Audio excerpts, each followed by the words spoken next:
D5 Hindi channel में आप सबका बहुत बहुत स्वागत है। आज हम बात करेंगे राम मंदिर के बारे में। राम मंदिर हिंदू धर्म की सबसे बड़ी निशानियों में से है। ये राम मंदिर ही नहीं बल्कि हमारा अभिमान है। राम मंदिर भारत के उत्तर प्रदेश में स्थित अयोध्या में है। यह अयोध्या भगवान राम की जन्मभूमि है। यहाँ भगवान श्री राम जी ने जन्म लिया था, इसलिए जहाँ भगवान श्री राम का जन्म हुआ वहाँ उनके जन्मभूमि पर मंदिर की स्थापना की गई। राम मंदिर हम सभी भारतवासियों के लिए एक बहुत बड़ा सम्मान है और बहुत ही पवित्र स्थान। लेकिन जब अपने भारत देश में मुगल शासन शुरू हुआ तब मुगलों के शासक बाबर ने अयोध्या पर आक्रमण करके यहाँ पर स्थित इसी पवित्र राम मंदिर को हानि पहुँचा दी। उसने राम मंदिर को तोड़कर बाबरी मस्जिद बनाई, जो सभी भारतवासियों और भारत देश की संस्कृति के समय बहुत बड़ा अपमान बना।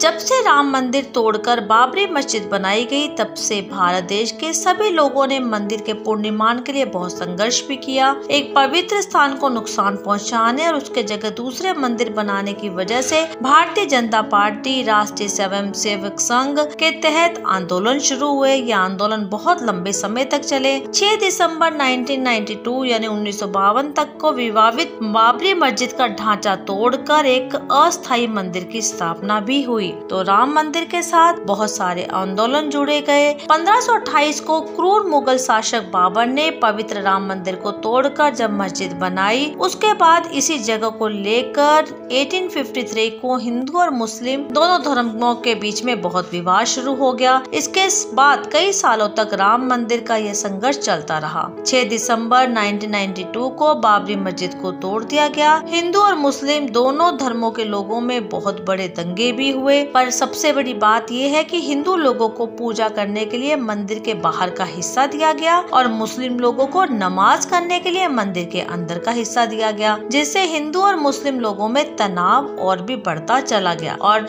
1949 को सरकार ने इस विवादपूर्ण तनाव को ध्यान में रखते हुए मंदिर पर बंदी ही लगा दी। मंदिर के दरवाजे को ताला लगा दिया गया। राम मंदिर के बारे में बहुत सारे विवाद इसी तरह से चलते रहे। राम मंदिर के विवादित घटना की वजह से हमें एक सीख तो मिलती ही है कि हमें हर एक धर्म का आदर करना चाहिए। आज हम बताते हैं राम मंदिर के बारे में कि उसका इतिहास क्या है। इतिहासकारों के अनुसार कौशल प्रदेश की प्राचीन राजधानी अवध को कालांतर में अयोध्या और बौद्ध काल में साकेत कहा जाता था। अयोध्या मूल रूप से मंदिरों का शहर है। हालांकि आज भी हिंदू, बौद्ध, जैन धर्म से जुड़े मंदिरों के अवशेष यहाँ देखे जाते हैं। जैन मत के अनुसार यहाँ आदिनाथ सहित 5 तीर्थकारों का जन्म हुआ। बौद्ध मत के अनुसार यहाँ भगवान बुद्ध ने कुछ माह विहार किया। अयोध्या को भगवान श्री राम के पूर्वज सूर्य के पुत्र वैवस्वत मनु ने बसाया। तभी इस नगरी पर सूर्यवंशी राजाओं का राज महाभारत काल तक रहा।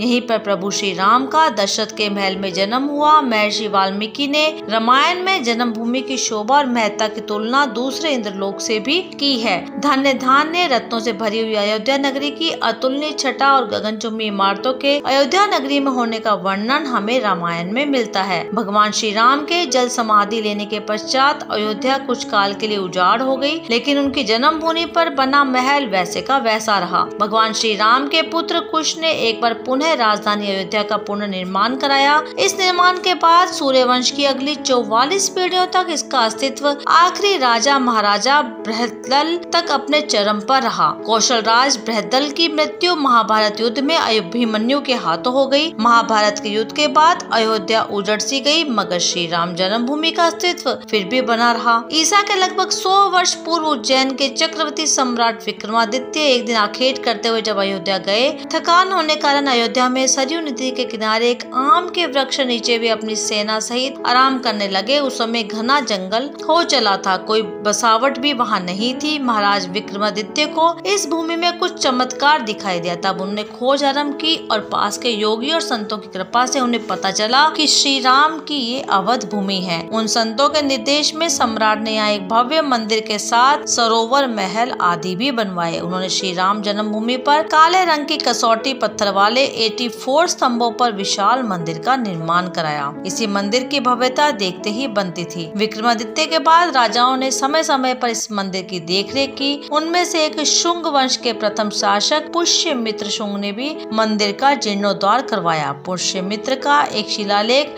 अयोध्या में प्राप्त भी हुआ है। जिसमें उसे सेनापति कहा गया तथा उसके द्वारा 2 अश्वमेध यज्ञों के लिए जाने का वर्णन भी है।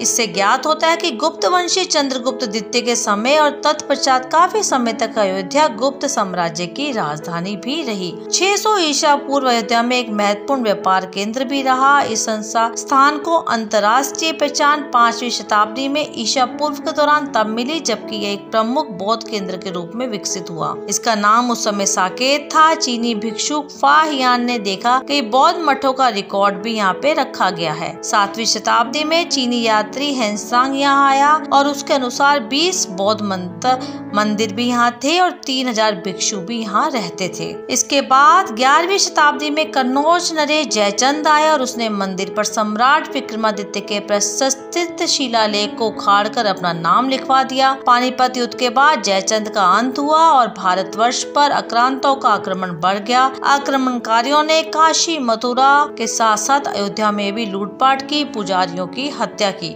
श्री राम की जन्मभूमि पर बना भव्य मंदिर 14वीं शताब्दी तक बचा रहा। कहते हैं सिकंदर लोदी के शासनकाल के दौरान यहाँ मंदिर था। 14वीं शताब्दी में हिंदुस्तान पर मुगलों का अधिकार हुआ। उसके बाद ही राम जन्मभूमि और अयोध्या को नष्ट कर कई अभियान चलाए गए। अंततः 1527 से 28 में भव्य मंदिर को तोड़कर उसकी जगह बाबरी ढांचा खड़ा हो गया। मुगल साम्राज्य के संस्थापक बाबर के एक सेनापति ने बिहार अभियान के समय अयोध्या में श्री राम के जन्म स्थान पर स्थित प्राचीन और भव्य मंदिर को तोड़कर एक मस्जिद बनाई और बाबर नामक अनुसार 1528 में अयोध्या पड़ाव के दौरान बाबर ने मस्जिद निर्माण का आदेश दे दिया। अयोध्या में बनाई गई मस्जिद में खुदे 2 संदेशों में इसका संकेत भी मिलता है। इससे पता चलता है कि किस तरह से मुगलों ने यहाँ पे श्री राम मंदिर को तोड़कर बाबर मस्जिद का बनाया, लेकिन ये भूमि तो थी विशेष रूप से राम मंदिर की। इस राम मंदिर के पुनर्निर्माण की वजह से हम सभी का सम्मान, जिसे कई साल पहले मुगलों के हाथों अपमानित होना पड़ा था, वो सम्मान फिर से जगने जा रहा है। भगवान श्री राम की जन्मभूमि फिर से एक बार फिर पुनर्निर्मित होगी और हम यहाँ पे